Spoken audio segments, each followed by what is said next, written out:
গল্পের নাম হযবরল, লিখনিতে অজান্তা ওহি, ছদ্মনাম পর্ব ৩। অজান্তা আমার হাত পুড়ে গেছে, কবজি থেকে খসে পড়েছে, মরে গেলাম। ওই সবেমাত্র বোতল খুলে পানি মুখে দিয়েছিল। রোদ্দুরে এমন চিৎকারে তার কাশি উঠে গেল। পানি ছড়িয়ে ছিটিয়ে যা তা অবস্থা। মুখে হাত রেখে কাশি দিতে রোদ্দুর তড়িঘড়ি করে এগিয়ে গেল। চিন্তিত কণ্ঠে বলল, অজান্তা, ঠিক আছো তুমি? শ্বাস নাও, লম্বা করে শ্বাস নাও। রোদ্দুর ভয়ে ভয়ে বাম হাতটা ওহির মাথার উপর রাখলো। সঙ্গে সঙ্গে ওহি হাত সরিয়ে দিল। নিজেকে ধাতস্থ করে বোতলের সিপি খুঁজল। আশেপাশে চোখে পড়ল না, হয়তো ছিটকে কোথাও পড়েছে। সে বোতলটা কাত করে রেখে বিরক্ত গলায় বলল, এমন তর্জন গর্জনের মানে কি? রোদ্দুরের মনে পড়ল হঠাৎ। সে সঙ্গে সঙ্গে চোখ বন্ধ করে বলল, ডক্টর, আমার ডান হাতের আঙ্গুল কেটে গেছে, রক্তে পুরো পৃথিবী ভেসে গেল, প্লিজ কিছু একটা করুন। ওহির কপাল কুঁচকে গেল। রোদ্দুর ডান হাত বাড়িয়ে সামনে দাঁড়িয়ে আছে, তার দু চোখ বন্ধ, মুখে ভয়ের ছাপ স্পষ্ট। ওই মুখ থেকে চোখ সরিয়ে হাতের দিকে তাকালো। সবগুলো আঙ্গুল অক্ষত মনে হচ্ছে।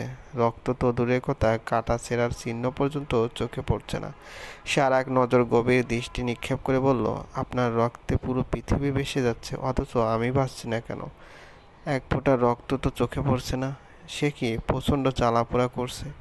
শাহাদাত আঙ্গুলের অস্তিত্ব টের পাচ্ছি না। ওটা কি ছিঁড়ে পড়ে গেছে অজান্তা? জি না, আঙ্গুল আঙ্গুলের জায়গাতেই আছে। আপনি এবার আসতে পারুন। রোদ্দুর আশাহত গলায় চোখ খুলল। সন্দেহ নিয়ে আঙ্গুলটা চোখের সামনে নিল। সত্যি তো, ব্লাড বের হচ্ছে না। একটুখানি কেটে সাদা ত্বক বের হয়েছে শুধু, রক্তনালী পর্যন্ত পৌঁছায়নি। সে মনে মনে নিজেকে জঘন্য একটা গালি দিল। সত্যি বেকুব সে, সামান্য হাত ঠিক মতো কাটতে পারল না। সে বিড়বিড় করে বলল, সি রোদ্দুরহিম, শেম অন ইউ। ওহির অগোচরে সে চোখ বন্ধ করে হাতের আঙ্গুলে দিল চাপ। সে এখন টিপে রক্ত বের করবে। একটু পর হাতটা পরখ করে রক্তের অস্তিত্ব দেখেই ধপ করে ওহির পাশে বসে পড়ল। হাতটা ওহির দিকে দিয়ে বলল, অজান্তা, এই দেখো কতখানি কেটে গেছে। তুমি এত নিষ্ঠুর কেন? এই ক্ষতটুকু সারতে কমসে কম 1 বছর সময় লাগবে। এই 1 বছর আমার আঙ্গুলের দায়িত্ব কে নেবে? তুমি। তুমি এর চিকিৎসা করবে। আপনি আমাকে তুমি তুমি করে কেন বলছেন মিস্টার রোদ্দুরহিম? রোদ্দুর কোনো কথা খুঁজে পেল না। ওহি দরজার দিকে তাকালো। দরজা খোলা, রুমের এসি বন্ধ।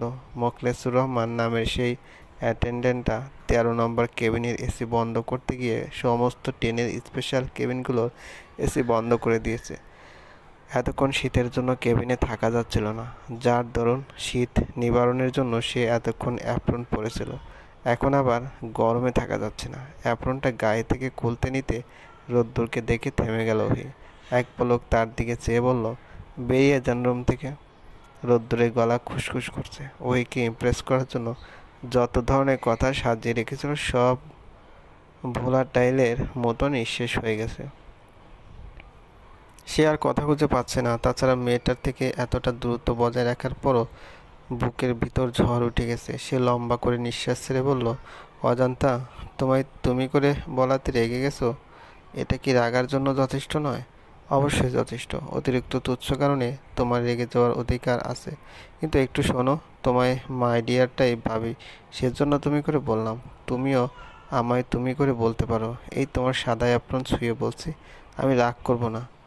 রোদ্দুর হাত বাড়ানোর আগেই ওহি উঠে দাঁড়ালো। সরে গিয়ে দরজা দিয়ে বাইরে উকি দিল। বাবা আসছে না কেন? বাবা আসলেই আব্বুরটা বিদায় হয়। রোদ্দুর কাটা আঙ্গুলের দিকে তাকালো। আঙ্গুলটার জন্য তার ভীষণ মায়া হচ্ছে। এত ত্যাগ স্বীকার করার পরও পাত্তা পেল না। আহারে, আঙ্গুল কেটেছে কিভাবে? আচমকা ওহির প্রশ্নে ঘাবড়ে গেল রোদ্দুর। ওহির দৃষ্টি কেবিনের বাইরের করিডোরে। রোদ্দুর আগ্রহ নিয়ে ওহির দিকে চেয়ে বলল, রেজারে কেটে গেছে, ইনফেকশন হতে পারে, কিছু একটা দাও না। আঙ্গুলে কি দাড়ি গজিয়েছিল? রেজারে কাটবে কিভাবে? রোদ্দুর উত্তর দিতে পারল না। কি মুশকিল, মেয়েটা তো তার থেকে এক ধাপ উপরে। কি করে একের পর এক কথার প্যাঁচে ফেলাচ্ছে।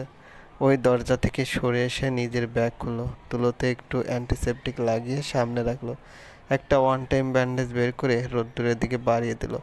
এক পলক তাকিয়ে অন্যদিকে চোখ সরিয়ে নিল। হতাশ সুরে বলল, তুলো দিয়ে পরিষ্কার করে ব্যান্ডেজ লাগিয়ে নিন। রোদ্দুরের বুক জমিনে শুক পাখিরা নৃত্য শুরু করলো। আহ কি সুখ! সে ওহির দিকে তাকিয়ে লাজুক হাসলো। কম্পান হাতটা বাড়িয়ে ব্যান্ডেজ হাতে নিল। তুলো হাতে নিয়ে বলল, এভাবে চিকিৎসা করো অজান্তা? পেশেন্টের প্রতি এত অবহেলা? তোমায় সার্টিফিকেট কে দিয়েছে? তুমি তো পেশেন্টটাকে সুস্থ করার বদলে মেরে ফেলবে। তুমি নিজ হাতে একটু ব্যান্ডেজ করে দাও। আপনার ক্ষত এতটা গভীর নয় যে আইসিইউতে ভর্তি করতে হবে। নিজে হাতে সেবা করতে হবে। রোদ্দুর মনে মনে বলল, উপরে ক্ষতটা দেখেছ, ভিতরে ক্ষতটা কেন দেখছো না অজান্তা? কি দুঃখ। বাম হাত দিয়ে কাটার জায়গায় তুলো চেপে বলল, অজান্তা, তোমার ব্যাপারে আমি ডিটেলসে একটু স্টাডি করতে চাই। একটু সাহায্য করবে? জি না, কাট কাট গলায় উত্তর দিল ওহি। উত্তর দিয়ে দেরি করলো না, সে কেবিনের বাইরে চলে গেল। রোদ্দুর ঝটপট ব্যান্ডেজ লাগিয়ে পিছু নিল। কাছাকাছি গিয়ে বলল, কোথায় যাচ্ছ অজান্তা? ওহি বিরক্ত হয়ে দাঁড়িয়ে পড়ল, হাত উঠিয়ে বলল, কানের কাছে অজান্তা অজান্তা বলে ঘ্যানর ঘ্যানর করবেন না তো, বিরক্ত লাগে। আমার নাম কি আমি জানি? ওয়েট, আপনি আবার পিছু নিচ্ছেন কেন আমার? পুরো কেবিন ছেড়ে দিয়ে আসলাম, তাতে হচ্ছে না? ডক্টর, আমার আঙ্গুলের ভেতর ব্যথা করছে। করুক, প্রয়োজনে ঠাডা পড়ুক, আমাকে আর জ্বালাবেন না। আমি এখন লীরা আপুর কেবিনে ঢুকবো। রোদ্দুর সিরিয়াস ভঙ্গিতে বলল, লীরা আপু নয় অজান্তা, লীরা ভাবি বলে ডাকবে। ওয়ের ব্রোজকল কুঁচকে গেল। কিছুক্ষণ মৌন থেকে গটগট করে এগিয়ে গেল। রোদ্দুর সিদ্ধান্তহীনতায় ভুগছে। ওয়ের পিছু পিছু যাবে নাকি অন্য কিছু করবে? এই মেয়ে কি কোনোদিন একটু মিষ্টি করে কথা বলবে না? কিছুক্ষণ ভেবেচিন্তে সে লীরা ভাবির কেবিনের দিকে পা বাড়ালো। কয়েক পা এগোতেই পিছন থেকে পুরুষালী একটা কণ্ঠ কানে আসলো, হে ইয়াং পুরুষ। রোদ্দুর একটা দীর্ঘশ্বাস ফেলল, ঘুরে দাঁড়িয়ে মুখে হাসি ফুটালো। লুৎফর রহমান চায়ের কাপে হাতের সাগ্রহে এগিয়ে আসছে। তার মুখটা হাসি হাসি। ছোট বাচ্চাদের পছন্দের খেলনা দিলে যতটা খুশি হয় ততটা খুশি মনে হচ্ছে। এই মানুষটাকে সে চেষ্টা করছে অ্যাভয়েড করে চলার, কিন্তু হিতে বিপরীত হচ্ছে। যেখানে যাচ্ছে এর সাথে দেখা হচ্ছে। লোকটা প্রয়োজনের চেয়ে অতিরিক্ত কথা বলে। একটা অতিরিক্ত মেনে নেওয়া যায়, অতিরিক্ত স্কোয়ার মেনে নেওয়া যায় না, কিন্তু অতিরিক্ত কিউব কিছুতেই মেনে নেওয়া যায় না। হবু শ্বশুরমশাই বলে সে মেনে নিচ্ছে। ইয়াং পুরুষ, কোথায় যাচ্ছ? লুৎফর রহমান কাছে এগিয়ে এসেছেন। রোদ্দুর মুখে জোরপূর্বক হাসি টেনে বলল, কোথাও না আঙ্কেল, এমনিতে করিডোরে হাঁটাহাঁটি করছি। এমনিতে তো কোনো কিছু ঘটে না পৃথিবীতে। এমনি বলতে কোনো ওয়ার্ড বিজ্ঞানের ভাষায় খুঁজে পাবে না তুমি। নিউটনে ক্লাসিক্যাল মেকানিক্স বলে কার্যকারণ ছাড়া পৃথিবীতে কিছু ঘটে না। অর্থাৎ তুমি যে করিডোর ধরে হাঁটাহাঁটি করছো তারও উপযুক্ত কারণ আছে। এই যে আমি চা খাচ্ছি তারও কারণ আছে। জি ঠিক বলেছেন। লুৎফর রহমান এক চুমুক চা মুখে দিয়ে মাংস কামড়ানোর মতো কামড়ে কামড়ে খেলেন। তারপর বললেন, এসো কেবিনে বসি। ওহি নেই ভিতরে। নিতান্ত অনিচ্ছায় রোদ্দুর লুৎফর রহমানের পিছু পিছু কেবিনে ঢুকলো। গিয়ে ওহি যে জায়গাটাতে বসেছিল সেখানে বসলো। লুৎফর রহমান ব্যাগ থেকে সিগারেট বের করে ধরালেন। এক টান দিয়ে বললেন, এতক্ষণ এসি থাকার কারণে সিগারেট ধরাতে পারছিলাম না। এসি বন্ধ হয়ে গিয়ে ভালো হয়েছে। কি বলো? জি ভালো হয়েছে। তুমি একটা সিগারেট খাবে? না, আমার সাথে ফর্মালিটিজের দরকার নেই ইয়াং পুরুষ। No need. এখন আমরা লুডো খেলবো। রোদ্দুর হকচকিয়ে গেল। সাথে নিশ্চিত হলো যে মানুষটার মাথায় গোলমাল আছে। সে টেনশন বোধ করছে। লুৎফর রহমান লুডো বের করছে। সে আয়েশ নিয়ে তার গুটির কালার এক করছে। সবগুলো গুটি নিয়ে তিনি রোদ্দুরের পাশে বসে পড়লেন। রোদ্দুর ঘুরে বসলো। লুৎফর রহমান সিগারেটে একটা টান দিয়ে চাল দিলেন। প্রথমবার চক্কা উঠল না, 3 উঠল। তিনি সৎসহে বললেন, আমি দীর্ঘদিন ধরে গবেষণা করে একটা জিনিস বের করেছি ইয়াং পুরুষ। সেটা হলো লুডো খেলা শুরু করলেই পরপর 3 দান 3 উঠবে আমার। চতুর্থবারে গিয়ে ছক্কা বা অন্য কিছু উঠবে। তুমি আমার কথা মিলিয়ে নিও। রোদ্দুর মাথা নাড়ল এবং কিছুক্ষণ পর অবাক হয়ে লক্ষ্য করলো যে লুৎফর রহমানের পরপর 3 বার 3 উঠেছে। এটাকে নিছক কাকতালীয় বলে সে এড়িয়ে গেল। একটু পর উসখুস করে জিজ্ঞেস করলো, আঙ্কেল, খুলনা কার বাসায় যাচ্ছেন আপনারা? লুৎফর রহমান নিজের গুটি চালিয়ে বললেন, আমার নিজের বাসায়। ওই কলেজ লাইফ থেকে ঢাকাতে হোস্টেলে থেকে পড়াশোনা করে মেডিকেলে পড়েছে। কয়েক মাস হলো ইন্টার্নি শেষ করেছে। আমি কলেজ টিচার ছিলাম। 7 বছর হলো রিটায়ার করেছি। আর কোনো ছেলেপুলে নেই। যক্ষের দন এই একটা মেয়ে, ওকে নিতে ঢাকা এসেছিলাম। তা তোমরা খুলনা কোথায় যাচ্ছ? আমরা ঢাকাতে স্থানীয় বড় ভাবির বাবার বাড়ি খুলনা, সেখানে যাচ্ছিলাম। আসলে বড় ভাবির দাদি হঠাৎ করে ভীষণ অসুস্থ হয়ে পড়েছে, তাকে দেখতে যাচ্ছিলাম। আমরা দুই ভাই শুধু, বড় ভাই আর বাবা বিজনেসে দেখাশোনা করে। আমি 2 বছর হলো ইঞ্জিনিয়ারিংয়ে পড়াশোনা শেষ করেছি, এখন ফুড ব্লগিং নিয়ে কাজ করছি।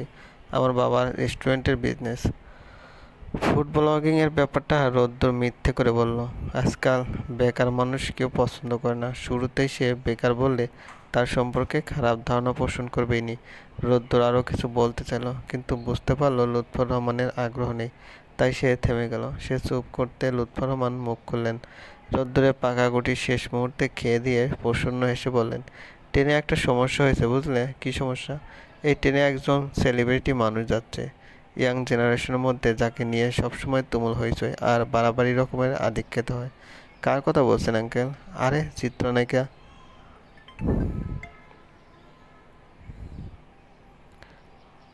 চিত্রনায়িকা পলি মজুমদার। রোদ্দুর চমকে উঠল। পলি মজুমদার উঠতে একজন নায়িকা, গ্ল্যামার দুনিয়ায় তার নাম ডাক প্রচুর। তার একটা ছবির বাজেট শুনে যে কেউ হিমশিম খাবে। এই কিছুদিন আগে মুক্তি পাওয়া তার 9 নম্বর ছবিটি রাতারাতি ফেমাস হয়ে গেছে। সে কিছুটা বলার আগে লুৎফর রহমান বললেন, তাদের একটা ছবির কিছু অংশ ট্রেন গঠিত। রাতের বেলা শুটিংয়ের জন্য এই ট্রেনে যাচ্ছে। এখনও শ্যুট করেনি, করবে। কিন্তু একটা সমস্যা দেখা দিয়েছে, এসি বগির প্রতিটি কেবিনের এসি বন্ধ হয়ে গেছে। গরমে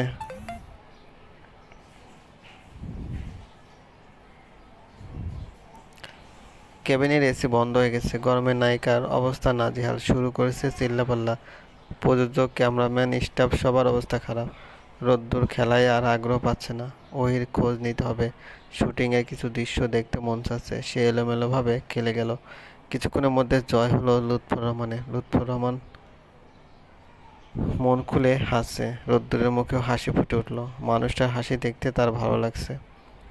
ওই অ্যাটেন্ডেন্টকে বলে সিট চেঞ্জ করেছে বলতে নন এসি বগিতে পাশাপাশি দুটো সিট খালি ছিল, সেটাতে গিয়ে বসেছে। কেবিনে থাকা সাজছে না। একটু পর পর রোদ্দুর নামক ছেলেটা বিনা বাধায় কেবিনে যাতায়াত করছে, তার সাথে কথা বলার চেষ্টা করছে। ইতিমধ্যে তার বাবার সাথে ভাব জমিয়ে ফেলেছে। জানালা ঘেঁষে বসে ওই হাঁপ ছাড়ল। বাইরে সন্ধ্যা নেমে গেছে, অনেকক্ষণ হলো, তবে অন্ধকার পুরোপুরি গ্রাস করেনি। সে জানালার কার্নিশে মাথা রাখত। হিমশীতল বাতাস এসে ভিতরটা নাড়িয়ে দিচ্ছে। তার ভালো লাগছে, প্রচুর ভালো লাগছে।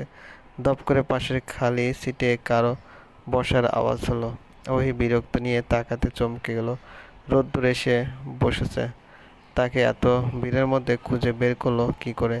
তাকে আরেক দফা অবাক করে ঝর্ণার মতো বিরামহীন ধারায় বলল, অজান্তা, আমি তো সেলিব্রিটি হয়ে যাব। ফিল্ম ইন্ডাস্ট্রিতে অভিনয় করার সুযোগ পেয়েছি।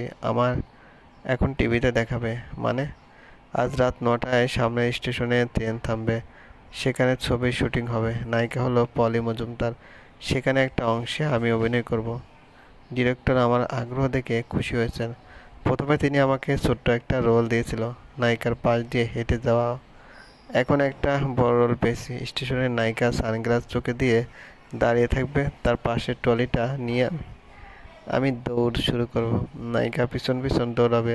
হঠাৎ করে আমি ফ্লোরে পড়ে যাব।